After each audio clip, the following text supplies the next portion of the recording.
lalo na at malaki ang halagang nakataya. Pero bago kayo humusga, hayaan ninyong ipaliwanag ko ang buong katotohanan.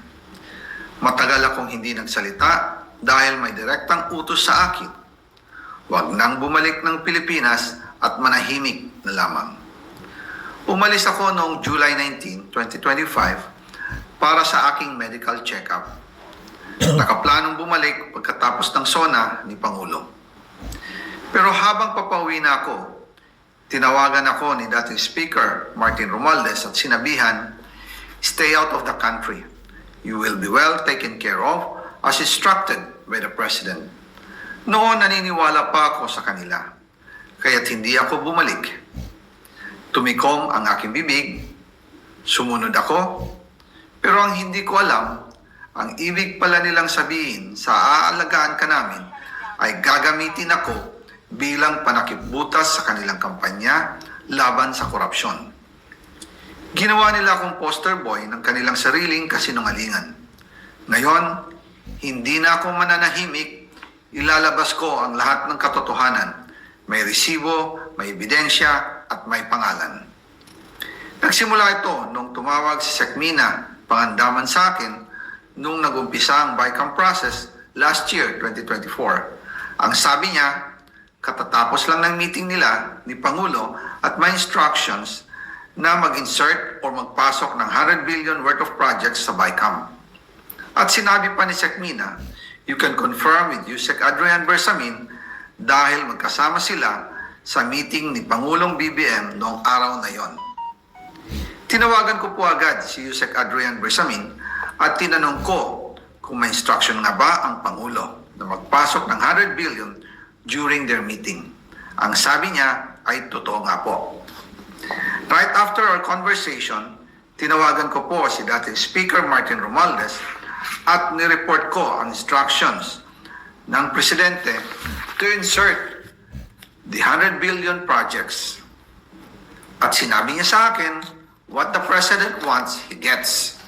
After ng ilang araw, nag-set po ng meeting si Sekmina Pangandaman at Yusek Adrian Bersamin sa amin ni dating Speaker Martin Romualdez sa Aguado Building in front of Gate 4 ng Malacanang at nandun din po si Yusek Jojo Cadiz. During the meeting, binigay po ni Yusek Adrian Bersamin ang listahan na worth 100 billion. Tinanong ko po si Yusek Adrian kung saan galing ang listahan. Ang sagot niya, galing kay PBBM mismo at binigay niya ito mula sa brown leather bag.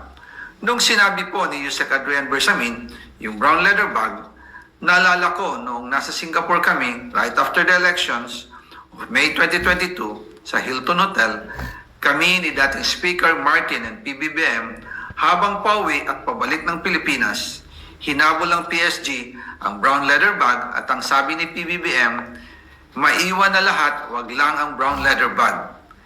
Kaya naniwala ko na utos talaga ito ng Pangulo. Pagkatapos ng ilang araw, I informed sina dating Speaker Martin Romualdez, Sekmina Pangandaman, Yusek Adrian Bersamin, and Yusek Jojo Cadiz na kung pwede 50 billion lang ang ipasok sa program funds dahil so sobra ang DPWH funds versus sa DepEd. In practice, hindi pwede na mas malaki ang budget ng DPWH kaysa edukasyon. And yung balance na 50 billion, ilagay na lang sa unprogram funds for the 2025 budget. Dahil Office of the President din ang nagre-release ng lahat ng unprogram funds. Pagkatapos ng isang araw, tinawagan ako ni Sekmina at sinabi ang mensahe ng Pangulo, ipasok ninyo yan dahil pinangako na sa akin ni Speaker Martin yan at hindi na pwedeng baguhin. Kumbaga, ang utos ng hari hindi pwedeng mabali. Again, I informed the Speaker and asked clearance about the instructions ng Pangulo. At ang sabi niya, wala tayong magagawa. Kaya po nagtataka ako kung bakit sinasabi ni Pangulo na hindi niya makilala ang budget. Samantalang lahat na binawas at dinagdag sa mga ahensya ng gobyerno ay humihingi ng approval sa kanya si Sekmina Pangandaman.